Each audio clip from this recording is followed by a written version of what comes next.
Control system के इस course में आपका एक बार फिर से स्वागत है। लास्ट क्लास में हमने राउथ ब्रिज कंप्लीट कर लिया था। आज हम नया टॉपिक स्टार्ट करने वाले हैं, वो है रूट लोकस। बहुत इंपॉर्टेंट टॉपिक है हमारे पास, रूट लोकस। तो स्टार्ट करते हैं अपना टॉपिक आज। रूट लोकस क्या है, इसको सबसे पहले इसको इंट्रोड्यूस किसने किया, तो बात करते हैं इंट्रोड्यूस्ड बाय। किसने इंट्रोड्यूस किया था, तो इंट्रोड्यूस्ड बाय WR इवान। तो ये इवान हैं, WR इवान है जिन्होंने इसे इंट्रोड्यूस किया था, रूट लोकस। वैसे नाम से क्लियर है, इसके बारे में अभी हम जब डिस्कस करेंगे तो इसके नाम से बहुत ज़्यादा क्लियर है कि रूट का हम लोकस निकालने वाले हैं। ठीक है, और इसको इवान की वजह से इसको इवान्स टेक्निक भी कहते हैं, हम लोग इवान्स टेक्निक भी कहते हैं। ठीक है, तो सबसे पहले हम इसका डिफिनेशन देख लेते हैं और इसके बाद इसके जो रूल्स हैं उन रूल्स को एक बार देख लेंगे, जिससे कि हमें रूट लोकस निकालने में बहुत मदद मिलेगी। सबसे पहले डिफिनेशन की बात कर रहे हैं, तो root locus is a graphical technique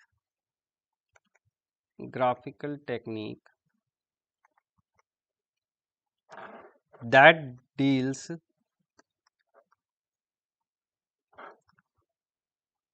with the location of the roots of the characteristic equation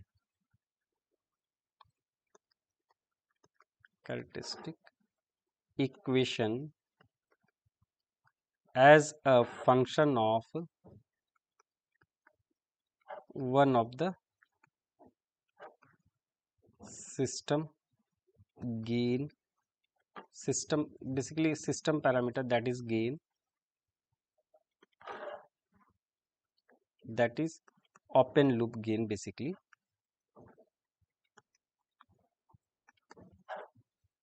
और इस ओपन लूप गेन को हम लोग k से रिप्रेजेंट करते हैं, k से varied from 0 to infinity। Basically हम कर क्या रहे हैं, तो ओपन लूप गेन को हम लोग k लिख रहे हैं, k से हम मल्टीप्लाई कर रहे हैं ओपन लूप गेन को, और फिर हम लोकस निकाल करके रूट्स निकाल के उसका लोकस ड्रॉ करते हैं, जिसमें से हम k की वैल्यू जो है 0 to इन्फिनिटी पुट करते हैं, मतलब 0 से लेके इन्फिनिटी तक। मतलब रूट का हम लोकस निकाल रहे हैं जिसमें गेन को हम वैरी कर रहे हैं। आई होप थोड़ा बहुत क्लियर होगा, फिर भी थोड़ा सा समझा देता हूं। यहाँ वैरी क्या कर रहे हैं, वैरी कर रहे हैं हम लोग k की वैल्यू को। k की वैल्यू कहां से कहां तक वैरी कर रहे हैं, 0 to इन्फिनिटी। 0 to इन्फिनिटी हम वैरी कर रहे हैं। तो जो डायग्राम बन रहा है किसका, इसको k को वैरी कर रहे हैं हम लोग 0 to इन्फिनिटी, तो जो रूट्स का जो डायग्राम बन रहा है वही रूट लोकस डायग्राम कहलाता है। आई होप क्लियर हो गया होगा मेरी बात। ठीक है, k को हम वैरी करते हैं 0 to इन्फिनिटी, तो जो रूट्स का डायग्राम बन रहा है दैट इज रूट लोकस, वो डायग्राम कहलाएगा रूट लोकस डायग्राम। ठीक है, अब k की वैल्यू अगर हम लोग 0 to माइनस इन्फिनिटी करें तो ये जो भी रूट लोकस डायग्राम बना है उसका कॉम्प्लीमेंट्री बन जाएगा, मतलब जस्ट इसके रिवर्स बनेगा, मतलब मिरर इमेज बनेगा। इसको भी हम देखेंगे, कॉम्प्लीमेंट्री रूट लोकस डायग्राम, इसको हम लोग कहते हैं कॉम्प्लीमेंट्री रूट लोकस डायग्राम। ठीक है, अब पूरा अगर माइनस इन्फिनिटी से प्लस इन्फिनिटी अगर कर रहे हैं हम लोग, यानी कि इन दोनों को कंबाइंड कर रहे हैं, तो कंप्लीट रूट लोकस डायग्राम कहलाएगा।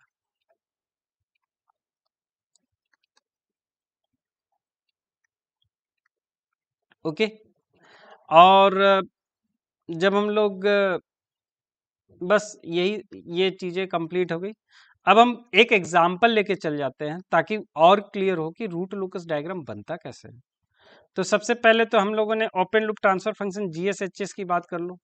तो GSHS की बात करते हैं तो ये हमारे पास k/s+1, जहां हम के को ओपन लूप गेन में, एक हमने पहले ही बात की थी अभी डिफिनेशन के अंदर, कि एक तो सिस्टम पैरामीटर में हम लोग ओपन लूप गेन के लिख देते हैं, के से मल्टीप्लाई कर देते हैं, 1/s+1 है, इसमें हमने के से मल्टीप्लाई कर दिया, यानी कि हमारा के और यहाँ है 1/s+1, कुछ इस तरह का सिचुएशन है, ठीक है। और ये हम 1 लेके चल रहे हैं, ये हमारा ये सिस्टम फंक्शन है। तो हमारे पास जो कैरेक्टरिस्टिक इक्वेशन QS आएगा वो क्या हो, 1 + GSHS। अगर 1 + GSHS की बात करें तो 1 + k/s+1, यानी कि s+1 + k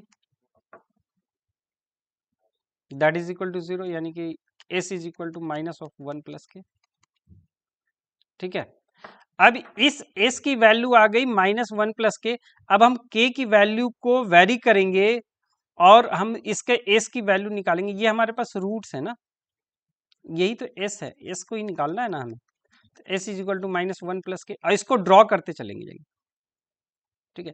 k की वैल्यू पहले 0 पुट कर लो, तो हमारे पास जो रूट लोकस डायग्राम आएगा वो कैसा आएगा, k की वैल्यू 0 पुट करेंगे तो s की वैल्यू क्या आएगी, -1, यानी कि यहाँ हमारे पास रूट लोकस का जो पहला पॉइंट आ जाएगा वो यहाँ आ जाएगा। अब k की वैल्यू 1 पुट करते हैं, जब k की वैल्यू 1 पुट करेंगे तो ये हो जाएगा आपका s equal to -2,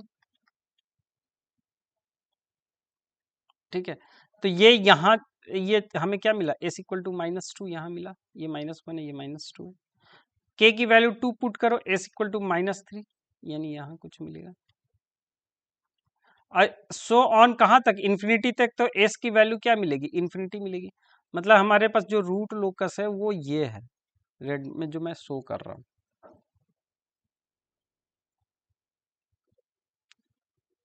I hope clear होगा। ये हमारा सिग्मा जे ओमेगा डायग्राम है, और अगर सारे के सारे roots left hand side lie कर रहे हैं, यानी कि रूट लोकस डायग्राम जो लेफ्ट हैंड साइड लाई करे, तो हमारा सिस्टम कैसा है, स्टेबल है। ये बार बार हम देखते आ रहे हैं, तो मतलब सिस्टम की स्टेबिलिटी हम बता पा रहे हैं रूट लोकस डायग्राम से, इतना तो क्लियर हो गया। अब तक हमने राउथ हॉर्विट्ज की मदद से सिस्टम का हमने स्टेबिलिटी की बात की थी। आज हम इसकी बात कर रहे हैं कि रूट लोकस डायग्राम से सिस्टम की स्टेबिलिटी कैसे फाइंड आउट करते हैं। आपको रूट लोकस के बारे में थोड़ा सा आइडिया लग गया होगा। अब इसके रूल्स पे आ जाते हैं कि क्या क्या रूल्स हैं। तो ये रूल्स रूल्स हैं, रूल्स पे आने के पहले एक एग्जांपल और देख लें थोड़ा सा, या फिर रूल्स पे आ जाते हैं, सीधा रूल्स पे आ जाते हैं हम लोग। रूल्स की बात कर लेते हैं। तो rules to construct root locus diagram, ठीक है। सबसे फर्स्ट रूल, सारे रूल्स अपने आप में बहुत इंपॉर्टेंट है और समझने की जरूरत है कि ये रूल्स क्या कह रहे हैं। सबसे पहला रूल्स कि ये हमेशा जो रूट लोकस डायग्राम है, रूट लोकस डायग्राम ये हमेशा सिमेट्रिक होगा, किसके, रियल एक्सिस के, is always symmetric about real axis, ठीक है। आई होप क्लियर होगा कि 0 टू इन्फिनिटी के लिए अगर डिफाइन ड्रॉ करोगे तो -∞ 0 करते हो तो हमेशा उसके सिमेट्रिक ही बनेगा, ओके। तो यानी कि सिमेट्रिक होगा। Second rule, the number of branches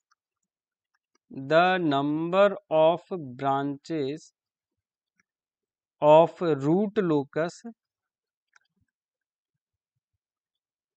is equal to number of poles।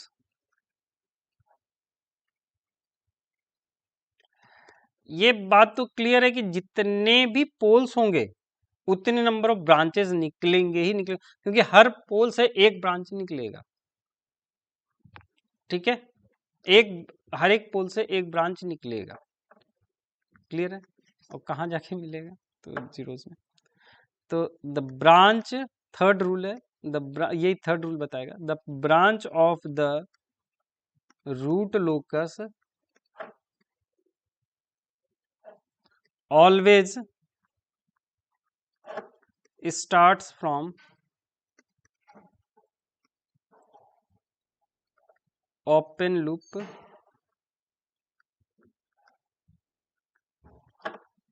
pole for k equal to 0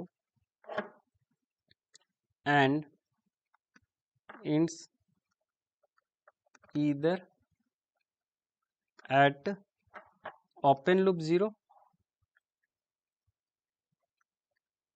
और अगर 0 ना हो तो तब k टेंड्स टू इन्फिनिटी पे और at k tends to infinity. अगर 0 है तो वो पोल से स्टार्ट होके 0 में एंड होगा। k इक्वल टू 0 पे स्टार्ट होके k इक्वल टू इन्फिनिटी पे तो जाना ही जाना है। तो स्टार्ट कहाँ होगा? किसी भी पोल का पोल से तो स्टार्ट होगा और वो k इक्वल टू 0 के लिए स्टार्ट होगा और k टेंड्स टू इन्फिनिटी पे जाके एंड होगा। अगर 0 है तो 0 पे जाके एंड होगा। ठीक है, ये हमारा थर्ड रूल हो गया। हम फोर्थ रूल की बात कर ले एक बार। अब पॉइंट ये बड़ा इंपॉर्टेंट है क्योंकि इसकी मदद से बहुत सारे जो हमारे रूट लोकस डायग्राम है इनकी मदद से ही कुछ हद तक डिफाइन हो जाते हैं कि सही या गलत। हम जो ड्रॉ करने जा रहे हैं वो गलत ड्रॉ कर रहे हैं रूट लोकस या सही ड्रॉ कर रहे हैं। कि a point on the real axis, इसको समझने की जरूरत है। A point on the real axis lies on the root locus if the total number of poles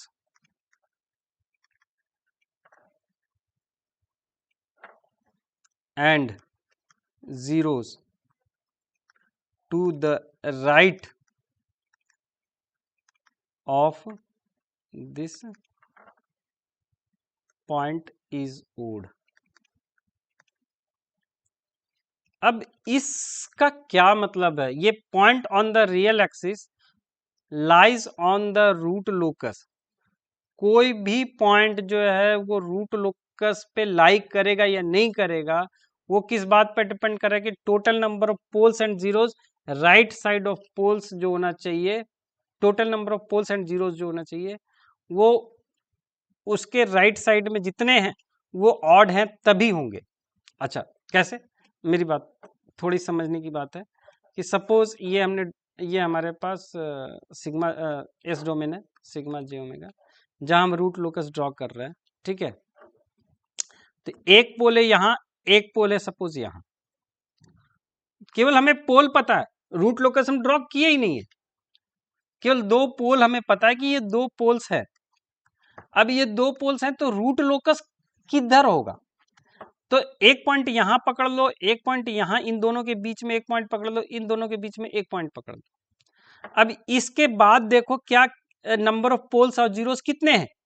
0। Odd तो नहीं है, मतलब यहां रूट लोकस लाई नहीं करेगा। आई होप क्लियर हो गया होगा। ठीक है, अब यहां देखें हम लोग कि क्या इस पॉइंट को देख लेते हैं। तो इस साइड के राइट हैंड साइड पे कितने नंबर ऑफ पोल्स है? 1, जो कि ऑड टर्म है। तो यानी कि ये पॉइंट जो है वो रूट लोकस का पार्ट है। मतलब यहां रूट का लोकस ड्रॉ है। अब ये पॉइंट को देख ले तो total number of poles and zeros कितने हैं? 2 हैं।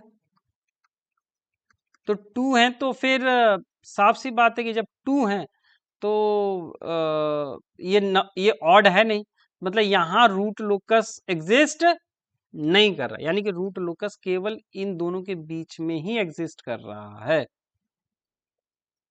आई होप क्लियर हो गया होगा।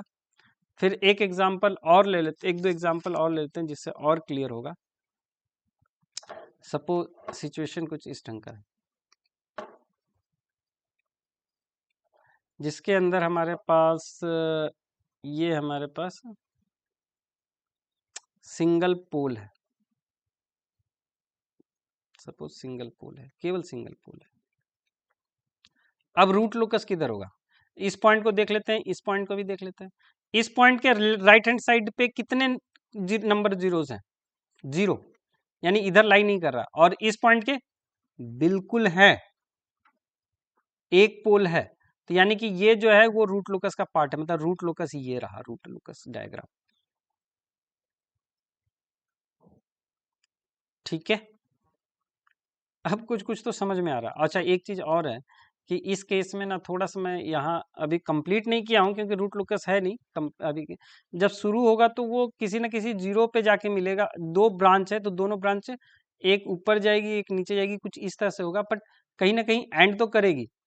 तो ये इसका एक्चुअली में रूट लोकस डायग्राम ऐसा ही ड्रॉ होगा अगर दो पोल्स इस ढंग से लाई कर रहे हैं तो। वो हम आगे देख लेंगे, समझ में आएगा, हमें क्लियर होगा। बट यहाँ हम ये समझने की कोशिश कर रहे हैं कि कोई पॉइंट रूट लोकस पे लाई कर रही है नहीं कर रही है, वो ऐसे हम निकाल सकते हैं, जज कर सकते हैं। आई होप ये पॉइंट क्लियर हो गया, क्योंकि बहुत इंपॉर्टेंट है। केवल पोल को देख करके हम एनालाइज कर सकते हैं कि वो रूट लोकस कैसे ड्रॉ होगा। ठीक है, मतलब थोड़ा सा एनालिसिस तो कर ही सकते हैं। अब नेक्स्ट पॉइंट पे हम आ जाते हैं। हमारा नेक्स्ट पॉइंट जो है fifth point, the p minus Z, यानी number of poles minus number of zeros, number of branches go to infinity along asymptotes whose angles are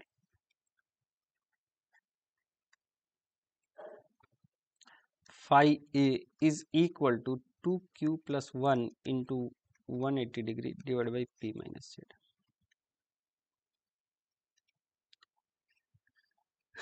इसको समझने की जरूरत है कि मैं सेंटेंस क्या बोल रहा हूँ, और थोड़ा सा इसको और थोड़ा सा एक्सप्लोर करता हूँ ताकि चीजें क्लियर हो जाएं, डाउट नहीं रहे। सबसे पहली बात मैंने बताया कि अगर पोल से कोई ब्रांच स्टार्ट होगा तो जीरो में जाके मिलेगा, लेकिन अगर पोल एक्स्ट्रा हो गए, जितने नंबर ऑफ जीरोज हैं उससे ज्यादा है पोल्स, तब तो नेचुरली है कि वो इन्फिनिटी को जाएगा। ठीक है, अब वो तो इन्फिनिटी को, जैसे इस लास्ट केस में हम देख रहे थे कि नंबर ऑफ पोल्स दो हैं, जीरोज हैं ही नहीं, तो दोनों इन्फिनिटी को जाएंगे। तो इन्फिनिटी को जाएंगे, इसलिए मैंने यहाँ इन्फिनिटी को ड्रॉ कर दिया था। लेकिन मैंने ड्रॉ कर दिया, बट इसको एक्चुअल में कुछ एग्जांपल के थ्रू नहीं देखेंगे तो क्लियर नहीं हो पाएगा। अब यहाँ क्या है कि जितने नंबर ऑफ पोल्स हैं उतने नंबर ऑफ जीरोस हैं, तो वो पोल्स से ब्रांच निकलेगा और जीरोस में जाके मिल जाएगा। लेकिन अगर पोल्स ज्यादा हो जीरो से, तो वो दूसरा जो बचे हुए पोल्स हैं उनके वो ग्राफ इन्फिनिटी को जाएंगे। लेकिन इन्फिनिटी को जाएंगे तो वो उनका जो एजिम्टोट होगा उसको हम कैलकुलेट कर सकते हैं इस फॉर्मूले से, 2q plus 1 into 180 degree p minus Z, जहाँ q की वैल्यू हम लोग पुट कर सकते हैं 0 1 2 3 so on till p minus Z minus 1। ठीक है, एग्जाम्पल के लिए अगर q की वैल्यू 0 पुट करो, सॉरी q की वैल्यू 0 पुट करो, तब जब q की वैल्यू 0 पुट करो, q की वैल्यू यहाँ पुट करते जा रहे हैं हम लोग। ठीक है, q की वैल्यू सॉरी हम लोग यहाँ p माइनस जेड की वैल्यू पुट कर रहे हैं, p माइनस जेड, q नहीं, p माइनस जेड की वैल्यू पुट कर रहे हैं। तो फाई a क्या आएगा? सपोज पोल्स और जीरोस दोनों बराबर है, तो नेचुरली कि कोई इन्फिनिटी को नहीं जाएगा। अगर p माइनस जितने पोल्स है उतने जीरो है, तो इसकी वैल्यू पुट करो ना तो जीरो आ जाना चाहिए। तो नेचुरली है कि ये जीरो होगा और q की वैल्यू जीरो होगी, क्योंकि ये तो भाई हमारा 0 माइनस 1 मतलब बेसिकली जीरो होगा। तो इसकी बात ही नहीं करो, इसके इसमें तो कुछ है ही नहीं, मामला ही नहीं है हमारे पास। अब 1 की बात करो, एक ही पोल है हमारे पास, सपोज एक पोल एक्स्ट्रा है, नंबर ऑफ जीरो से एक पोल एक्स्ट्रा है। जब एक पोल एक्स्ट्रा है तो यहाँ q की वैल्यू, जब एक पोल एक्स्ट्रा है तो 1 माइनस 1, यानी कि q की वैल्यू मैक्सिमम जीरो ही पुट कर सकते हैं, उससे ज़्यादा कुछ नहीं पुट कर सकते। तो ये 180 degree divide by 1, that is 180 degree. तो हमारे पास जो एजिम्टोट बनेगा वो 180 डिग्री का बनेगा। ठीक है, एजिम्टोट का एंगल कैसे मापते हैं? बिल्कुल यूं चलेंगे, ऐसे ही चलेंगे ना। तो ये हमारा 180 डिग्री, मतलब सपोज एक पोल एक्स्ट्रा है तो वो सीधा। ठीक है, दूसरा दो पोल एक्स्ट्रा हो तो, अगर दो पोल एक्स्ट्रा है तो उस केस में तो यहाँ सीधा हम पुट कर सकते हैं, जब दो पोल है तो 2 - 1 यानी कि 1 मैक्स, तो हम वैल्यू 0 और 1 दोनों ले सकते हैं। तो जब 0 पुट करेंगे तो ये हो जाएगा 180 डिग्री बाई 2 यानी 90 डिग्री, और जब हम लोग 1 पुट करेंगे तो 180 डिग्री मल्टीप्लाई बाई 3/2 यानी कि 90 यानी 270 डिग्री, यानी 90 डिग्री और 270 डिग्री। तो ये वही सेम सिचुएशन है जो लास्ट इस केस में हम लोग देख रहे हैं कि दो ही पोल एक्स्ट्रा, दोनों है, जीरोज है नहीं, तो एक जाएगा 90 डिग्री पे, एक होगा, और एक 270 डिग्री। ये हमारा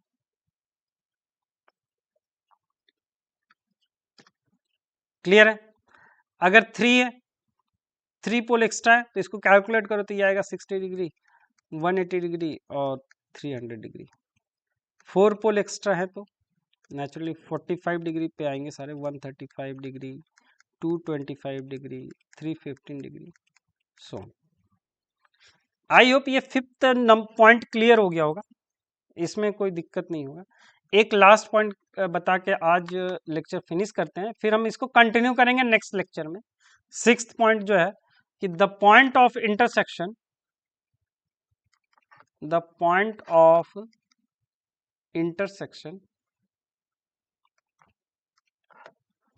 of asymptotes